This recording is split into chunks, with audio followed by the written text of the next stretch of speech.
දැනටත් මම ඔයගොල්ලන්ට උගන්වන්න යන්නේ වැදගත් පාඩමක්. හරිද? සමාන්තර ශ්‍රේණි. හරි විභාග ගණන් ටික හදන්න මාතෘකාව ලියා ගන්න. සමාන්තර ශ්‍රේණි. හරිද? මම මේ දැන් කොහොම හරි දැන් ඔන්ලයින් විදිහට හරි ඔයගොල්ලෝම හදන්න යන්නේ 11 වසරේ වාර විභාගයක් ලියනකොට ලකුණු 10 10 ප්‍රශ්න මුල දාගන්න එපා නේද? එතකොට මේ තවත් ලකුණු 10ක ගාණක් තමයි මේ කියා දෙන්නේ. හරිද? සමාන්තර ශ්‍රේණි කියලා මාතෘකාව ලියා ගන්න. දැන් හොඳට අහගන්න. දැන් පුතේ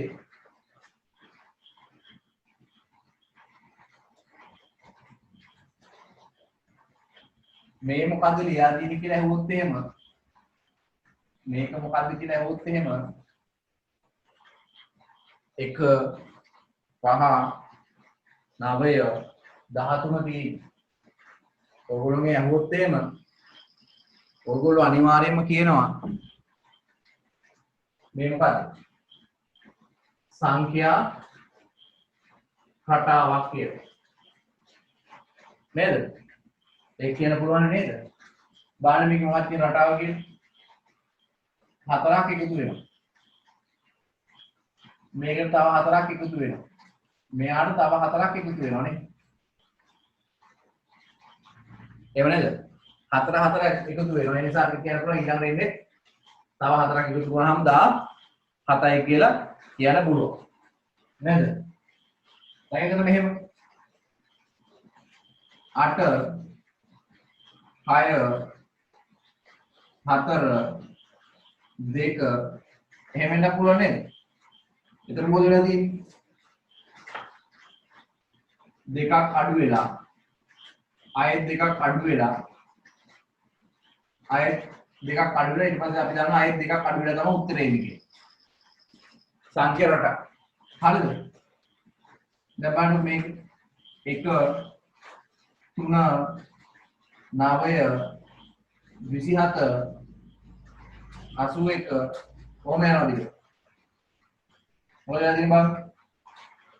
1 3ෙන් ගුණ වෙනවා. මෙයා 3ෙන් ගුණ වෙනවා. නේද? මෙයා 3ෙන් ගුණ වෙනවා. මෙයා 3ෙන් ගුණ වෙනවා. එහෙනම් ඊළඟ එකත් 3ෙන් ගුණ වෙලා තමයි උත්තරේ එන්නේ. නේද? මෙතන මේ 100 50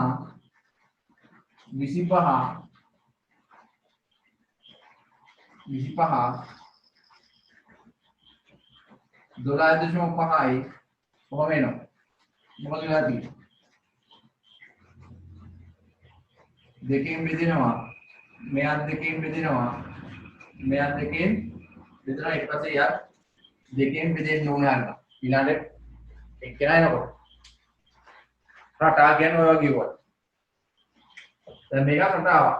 1 3 6 10 15 21 ඒකත් රටාව. මොකද්ද බලන්නේ රටාව තියෙන්නේ? එකට දෙකක් එකතු වෙනවා. මෙයාට 3ක් එකතු වෙනවා. මෙයාට 4ක් එකතු වෙනවා. 5ක් එකතු වෙනවා. 6ක් එකතු වෙනවා. එහෙනම් දැන් ඊළඟට එන්න ඕනේ 7ක් එකතු වෙන්න ඕනේ. දැන් පුතේ මේ විදියට කොයි විදියටද යම් කිසි සංඛ්‍යා ටිකක් කිසියම් පිළිවෙලකට සකස් කරපුවම අපි ඒකට කියනවා සංඛ්‍යා රටාවක් කියලා. සංඛ්‍යා රටාවේ උදේ මේ තියෙන සංඛ්‍යා වලට අපි කියනවා මොනවා කියලාද මේ සංඛ්‍යා වලට කියන්නේ අපි? පද කියලා කියනවා. නේද? පද කියලා කියනවා. එතකොට පද වලට ඉංග්‍රීසියෙන් කියනවා terms කියලා. එතකොට 9 ඉගෙන ගන්නවා. පද වලට දැන් මේ ඉස්සල්ලාම ඉන්න පදේ පළමු පදේ කියලා කියනවා. පළමු පදේ. ඒක සංකේතයේ T1 කියලා දාන්න පුළුවන්. නේද? දෙවන පදේ නම් දෙවන පදේ කියන එක දාන්න පුළුවන් අපිට T2යි කියලා. එතකොට මේ පද පිළිදෙන පිළිවෙල අනුව අපිට පළමු පදේ දෙවෙනි පදේ තුන්වෙනි පදේ හතරවෙනි පදේ කියලා නම් කරන්න පුළුවන්. අංකණය කරන්න පුළුවන්. T1 T2 T3 ඔය විදිහට යන්න පුළුවන් දිගට. පැහැදිලි කියද? right. දැන් ඔය සංඛ්‍යාකාරයේ මෙයාගේ පුතේ පද අතර වෙනස ගත්තොත් එහෙම මේ සංඛ්‍යාකාරයේ පද අතර වෙනස ගත්තොත් එහෙම වෙනස් වෙනවා. එකම වෙනසක් නෙමෙයි තියෙන්නේ. හැබැයි මෙතන ගියාට පස්සේ මෙතන තියෙන්නේ හතරක වෙනසක්. හැම පද දෙකක් අතරම ළඟ එක ළඟ තියෙන පද දෙකක් අතරම වෙනස සමානයි. එකම දෙයක් වෙන්නේ නේ. හතරක් එකතු වෙනවා නම් දිගටම හතරක් එකතු වෙනවා. එහෙම නේද? මෙතන කියත් බලන්නකො දෙකක් අඩු වෙනවා නම් දෙකක් අඩු වීම තමයි දිගටම යන්නේ. මේ වගේ වෙනස් වෙන්නේ නැහැ. එකතු වෙන ප්‍රමාණය වෙනස් වෙන්නේ නැහැ. අඩු කරන ප්‍රමාණය වෙනස් වෙන්නේ නැහැ. පැහැදිලිද කියන්නේ? ಗುಣ වෙන්නේ 3ෙන් නම් දිගටම 3ෙන් ಗುಣ වෙන්නේ. බෙදෙන්නේ 2ෙන් නම් දිගටම 2ෙන් තමයි බෙදෙන්නේ. හැම පද දෙකක් අතරම සිදුවන වෙනස සමානයි. 2ෙන් ಗುಣ වෙනවා නම් 2ෙන් ಗುಣ වෙනවා, 3ෙන් බෙදෙනවා නම් 3ෙන් බෙදෙනවා, 4ක් එකතු වෙනවා නම් 4ක් එකතු වෙනවා. හැම වෙලේම පද දෙකක් අතර සිදුවන වෙනස සමාන වෙන සංඛ්‍ය රටාවට තමයි අපි කියන්නේ පුතේ ශ්‍රේණි කියලා. ශ්‍රේණියක් කියලා කියන්නේ මොකද්ද? සංඛ්‍ය රටාවක්ම තමයි. හැබැයි මේගොල්ලෝ ශ්‍රේණි නෙමෙයි.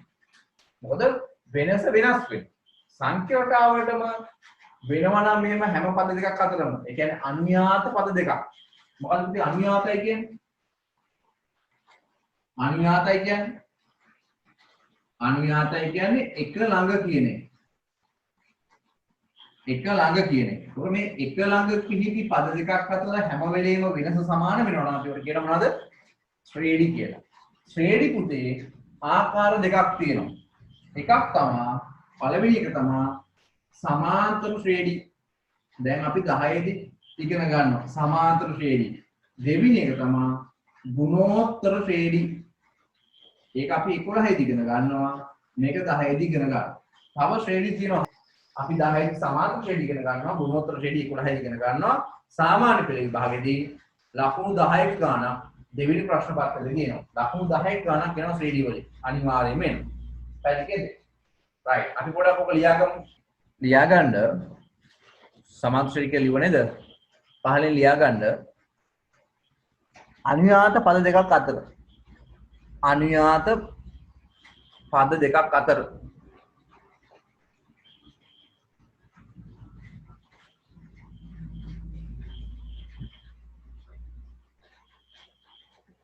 අනුයාත පද දෙකක් අතර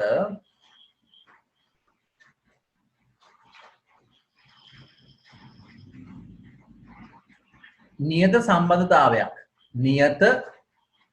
නියත සම්බන්ධතාවයක් ඇති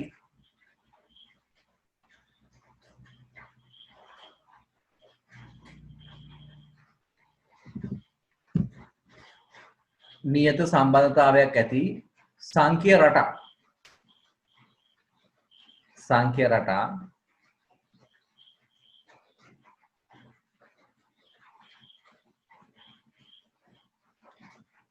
ශ්‍රේණි වේ. නියත සම්බන්ධතාවයක් ඇති සංඛ්‍ය රටා ශ්‍රේණි වේ.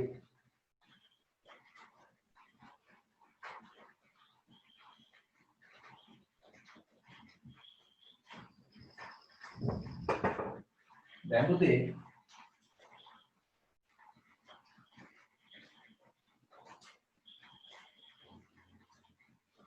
උදාහරණ කියලා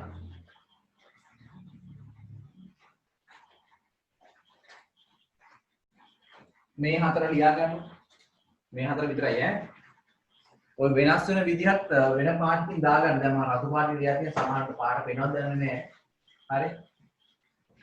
දැන් මම ටික ටික දියුණු කරමින් යන්නේ ඔයගොල්ලොන්ට මේක පැහැදිලිව පේන විදියට. දැන් ඊට වඩා මම හිතනවා දැන් පොඩ්ඩක් බෝඩ් එක පේනවා වැඩි ඇති. හරි.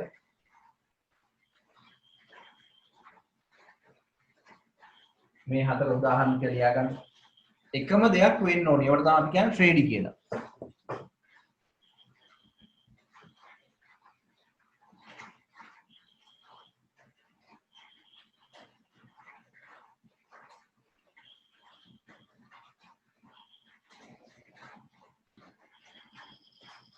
ඉක්මනට ලියා ගන්න.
හරි ලියාගත්තා නේ?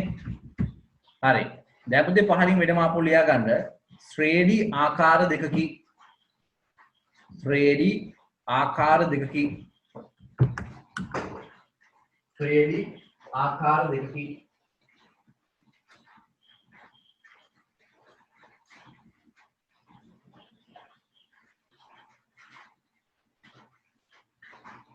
ශ්‍රේණි ආකාර දෙකකි.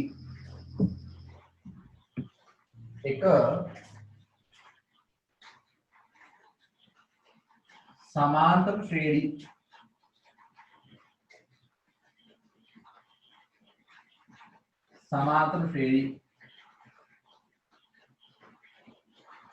देख गुणोत्तर श्रेणी एक समांतर श्रेणी देख गुणोत्तर श्रेणी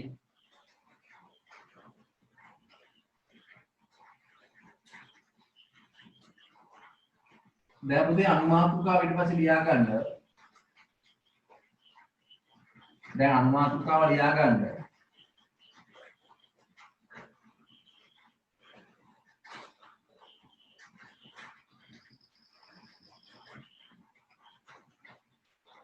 समांतर श्रेणी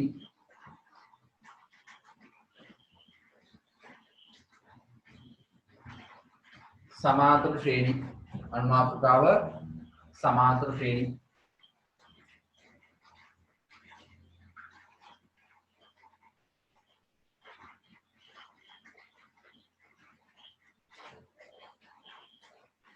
දැන් පුතේ මම ඔන්න බෝඩ් එකේ ලියුවා සංඛ්‍යා රටාවක්. ඒ සංඛ්‍යා රටාවේ බලමු මේ පහක් එකතු වෙනවා මෙයාට. මෙතනත් පහක් එකතු වෙනවා. මෙතනින් පහක් එකතු වෙනවා. මෙතනින් පහක් එකතු වෙනවා. ඒ නිසා මේ පද දෙක අතර වෙනස 5යි. මෙතනත් වෙනස 5යි, මෙතනත් වෙනස 5යි, මෙතනත් වෙනස 5යි. එහෙම පුතේ එක ළඟ පිහිටි පද දෙකක් අතර, ඒ කියන්නේ අන්‍යාත පද දෙකක් අතර වෙනස හැම විටම සමාන වෙනවා. වෙනස හැම විටම සමාන වෙනවා නම් ඒවට තමයි අපි කියන්නේ සමාන්තර ශ්‍රේණි කියලා. සමාන්තර ශ්‍රේණියක් කියලා කියන්නේ මොකද එහෙනම්? සංඛ්‍යා අනුක්‍රමයක. එහෙම නැත්නම් සංඛ්‍යා රටාවක එක ළඟ පිහිටි පද නැත්නම් අන්‍යාත පද දෙකක් අතර හැම විටම වෙනස සමාන වෙනවා නම් අපි ඒවට කියනවා සමාන්තර ශ්‍රේණි කියලා. දැන් මේක පහ පහ එකතු වෙලා යනවා. ඒ නිසා පහක වෙනසක් තමයි හැම වෙලේම තියෙන්නේ. මෙහෙම වෙන්නත් පුළුවන් 100 98 96 94 92 කොහොම වෙන්නත් පුළුවන්. ඒතර මොකද්ද වෙනස? දෙකක්ම වෙනසක් තියෙනවානේ. හැබැයි එක දෙක ගානේ අඩු වෙවි යන්නේ. මේව දෙකක් අඩු වෙනවා. ඊළඟ පදේ හැදෙනකොට දෙකක් අඩු වෙනවා. එතකොට අනුයාත පද දෙකක් අතර වෙනස සමාන වෙනවා නම් අපි ඒවට කියනවා මොකක් කියලාද? සමාන්තර ශ්‍රේණි කියලා කියනවා. පැහැදිලිද කියන්නේ? එතකොට සමාන්තර ශ්‍රේණියේ එක මෙන්න මේ අනුයාත පද දෙකක් අතර තියෙන වෙනසට අපි කියනවා 9 වෙනස ඉගෙන ගන්න තියෙනවා ඔයගොල්ලෝ පොදු අන්තරය කියලා. අනුයාත පද දෙකක් අතර වෙනසට අපි කියනවා පොදු අන්තරය කියලා. සංකේතයක් අපි දානවා සිම්පල් D. සිම්පල් D පොදු අන්තරයේ සංකේතය. හොයන්නේ කොහොමද? නමෙත් අහලා ඇති ඔයගොල්ලෝ පසු පදයෙන් පෙර පදය අඩු කරන්න ඕනේ. පසු පදයෙන් පෙර පදය අඩු කරන්න ඕනි. එතකොට අපිට මේ පොදු අන්තරය කියන එක හොයන්න පුළුවන්. හැම වෙලෙම අනුයාත පද දෙකක් අතර වෙනස සමානයි. ඒ වෙනසට කියනවා පොදු අන්තරය කියලා. පොදු අන්තරය හොයන්නේ කොහොමද? පසු පදයෙන් පෙර පදය අඩු කරනවා. හරිද? ඒ කියන්නේ දැන් මෙහෙමයි. අපි හිතමු මේක කියලා. අපි මේ පද දෙක ගත්තොත් එහෙම 23 කියන්නේ පසු පදය. ඊට කලින් තියෙන පදේ තමයි 18. එහෙනම් ඔයගොල්ලෝ 23න් 18ක් තමයි අඩු කරන්නේ. පැහැදිලි කියන්නේ 23න් 18ක් තමයි අඩු කරන්න ඕනේ. එතකොට අපිට පුළුවන් පොදු අන්තරය හොයන්න. පැහැදිලිද? දැන් සමාන්තර ශ්‍රේණි කියලා ලියවන අනුමාතෘකාව නේද? පහලින් ලියා ගන්න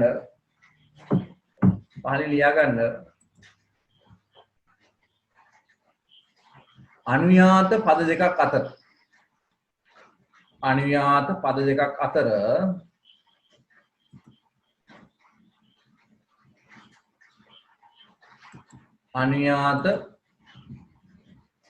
දෙකක් අතර වෙනස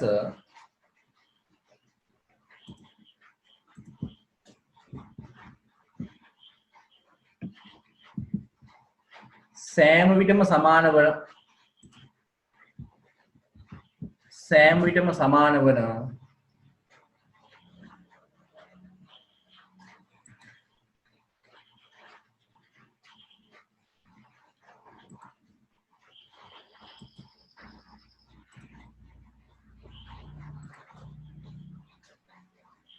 සංඛ්‍යා අනුක්‍රම අනුයාත පද දෙකක් අතර වෙනස සෑම විටම සමාන වන සංඛ්‍යා අනුක්‍රම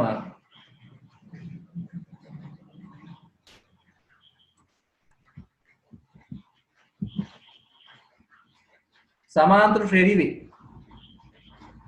සමාන්තර ශ්‍රේණි වේ.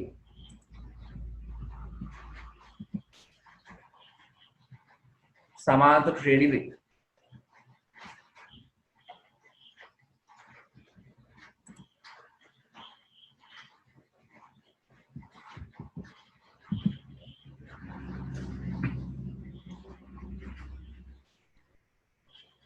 සමාන්තර ශ්‍රේණි වේ. හරිද? දැන් පුතේ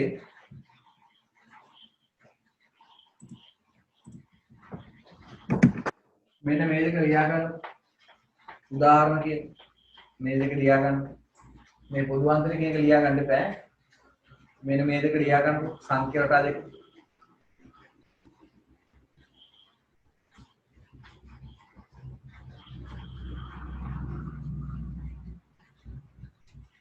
මේ දෙක ලියා ගන්න.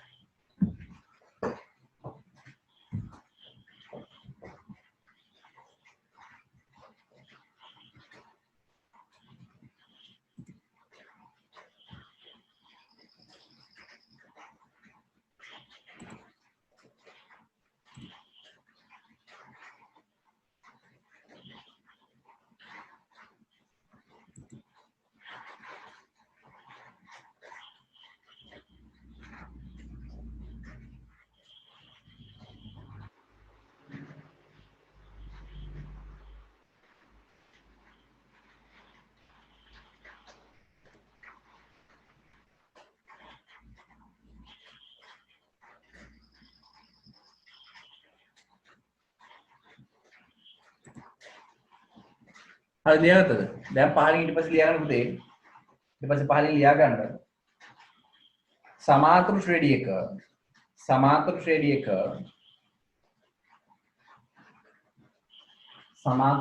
එක අනුයාත පද දෙකක් අතර වෙනස. සමාන්තර ශ්‍රේණි එක අනුයාත පද දෙකක් අතර වෙනස. අනුයාත පද දෙකක් අතර වෙනස පොදු අන්තරය වරහන් ඇතුලේ සිම්පල් D වරහන් ඇතුලේ simple D පොදු අන්තරය ලෙස හැඳින්වේ. පොදු අන්තරය ලෙස හැඳින්වේ.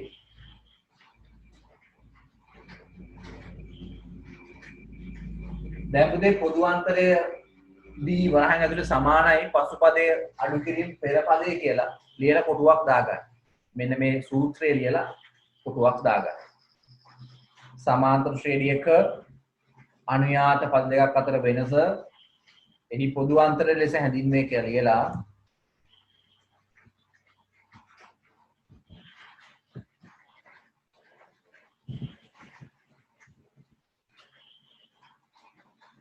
කොටුවක් දාගන්න.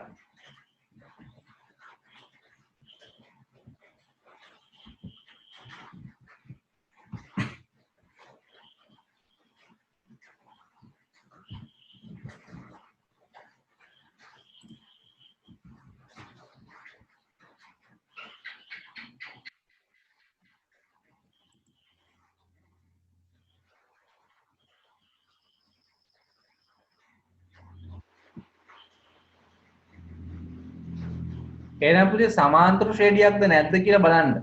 සමාන්තර ශ්‍රේණියක්ද නැද්ද කියලා බලන්න අනිවාර්යයෙන්ම අපි කරන්න ඕනේ මොකද්ද? කොහොම හැම පද දෙකක් අතරම අඩු කරලා බලන්න ඕනි වෙනස සමාන වෙනවද කියලා. වෙනස සමාන නම් අපිට කියන්න පුළුවන් එක සමාන්තර ශ්‍රේණියක් කියලා. අඩු කරලා බලලම තමයි ඒක කියන්නේ සමාන්තර ශ්‍රේණියක්ද නැද්ද කියලා. හරිද? දැන් මම ඔයගොල්ලෝ ටියුට් එක හෙට ලැබෙන්න සලස්වන්නම් PDF විදියට. හරි? ඊට පස්සේ මම තව දවසක ඔයගොල්ලන්ට මේ ටියුට් එක දෙන්නම්. හැබැයි අර කලින් එක ඉවර කරලා ඉන්න ඕනි. දැන් ඔයගොල්ලෝ පේනවා තියෙන්නේ මේ ටියුට් එක. හරි? දැන් පුතේ මෙහෙම තියෙනවා වගුවක්. නේද? දැන් බලන්නකෝ පළවෙනි එකේ අනුයාත පද යුගල. ඒ කියන්නේ මේ සංඛ්‍යා රටාව ගත්තාම නැත්නම් මේ ශ්‍රේණිය ගත්තාම අනුක්‍රමණය ගත්තාම අනුක්‍රමය ගත්තාම අනුයාත පදක මේ 5යි 7යි තමයි අනුයාත වෙන්නේ. ඒකයි මේ අරන් තියෙන්නේ. එතකොට ඒකේ පස්සෙන් යෙදিলা තියෙන පදය 7. ඒ නිසා තමයි පසු පදය 7යි කියලා දාලා තියෙන්නේ. ඊට කලින් තියෙන පදය 5. එතකොට දැන් අපි පොදු අන්තරේ හරි මොකක් හරි අන්තරේ හොයනවා නම් මොකද කරන්න ඕනේ? පසු පදයෙන් තමයි පෙර පදේ අඩු කරන්න ඕනේ. පසු පදයෙන් පෙර පදේ අඩු කරන්න ඕනේ. එතකොට මේ හොයන්න පුළුවන් මේ මෙතන මේ පොදු කියන එක අයින් කරන්න ඕනේ අන්තරය විතරයි එන්න ඕනේ. හරිද? එතකොට මෙතන අන්තරය 2යි.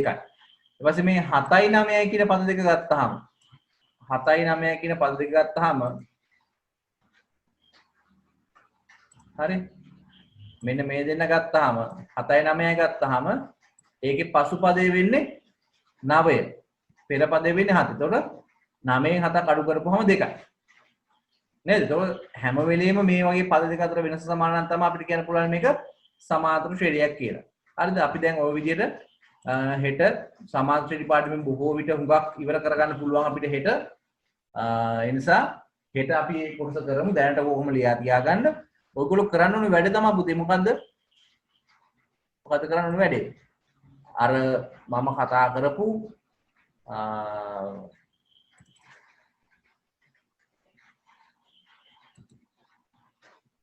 මධ්‍යන්නේ සෙවීම ටියුට් එකේ මෙන්න මේ ටියුට් එකේ විභාග ගණන් ටික ඔක්කොම හදන්න වෙනවා. අය අපි හම්බ වෙන්නේ ටයිම් ටේබල් එක දීලා තියෙන්නේ නේ. හෙට හම්බ වෙනවනේ. හෙට වෙනකොට හදලා තියෙනවා නම් තමයි හොඳ. පුළුවන් කරන්න. මොකද එක ගානක් හදන්න විනාඩි 19යි යන්නේ. එක ගානක් හදන්න යන්නේ විනාඩි 19යි. හරිද? ඒ නිසා අනිවාර්යයෙන්ම ඔයගොල්ලන්ට පුළුවන් මේ ගාන ටික හෙට වෙනකොට හදන්න. මොකද වෙන මුකුත් වැඩ නැහැ. හරිද? ඒ නිසා අනිවාර්යයෙන්ම මේ වැඩ ටික හෙට කරන්න. එතකොට අපිට බැරි දේවල් කලින් අහන්න මගෙන්. එතකොට මට පුළුවන් පන්ති පටන් ගන්න කලින් ඒ ටික දැනගෙන ඉන්න. ඊට පස්සේ පුළුවන් මට පන්තියේදී ඒ දේවල් ටික කතා කරලා ගැටලු ටික निराකරණය කරගන්න. හදලා එවන්න සර් මේක හරිද බලන්න කියලා. එකක් හදලා එවන්න හරියට. ඊට පස්සේ මම හරිනම් ලකුණු කරලා එවන්න. දැන් මුළු පොතම එවුවොත් එහෙම මට බෑනේ කරන්න. බලන්න අමාරුයිනේ. ඒ නිසා එක ගානක් හදලා එවන්න සර් මේක හරිද කියලා අහන්න. ඊට පස්සේ මම ඒක හරි කියලා කිව්වට පස්සේ ඔයගොල්ලෝ පුළුවන් හදාන යන්න. හරිද? ඒ නිසා අනිවාර්යයෙන්ම ඒ වැඩේ කරගන්න අපි හෙට සමාන්තර ට්‍රේඩ් ඉතුරු ටික කතා කරලා ඉවර කරමු. එහෙනම් අදට ඇති සිල් දනාට මෙන්න සුබ රාත්‍රියක්. පාඩමේ ගැටලු තියෙනවද නැද්ද කියලා WhatsApp එකට දාන්න. එතකොට මට පුළුවන් ඔයගොල්ලන්ට උදව් කරන්න. හරිද? බැරි දෙයක් තියෙනවා නම් ආයෙ නැවත අහන්න. මම මේ පාඩම් වීඩියෝ ටික ආපහු දාන්න හිටියේ YouTube එකට. එඩිට් කරන්න සෑහෙන වෙලාවක් යනවා. ඒ නිසා පස්සේ හුඟක් කල්යයි දානම දවසක හුඟක් කල්යයි. ඒ නිසා දැනට රන් කරන්න බැරි වෙයි. ඒ නිසා පාඩම් වලට අනිවාර්යෙන් ටයිම් ටේබල් එකට අනුව හරියට සහභාගී වෙන්න මතක ඇතුව. හරි එහෙනම් සුබ රාත්‍රියක්.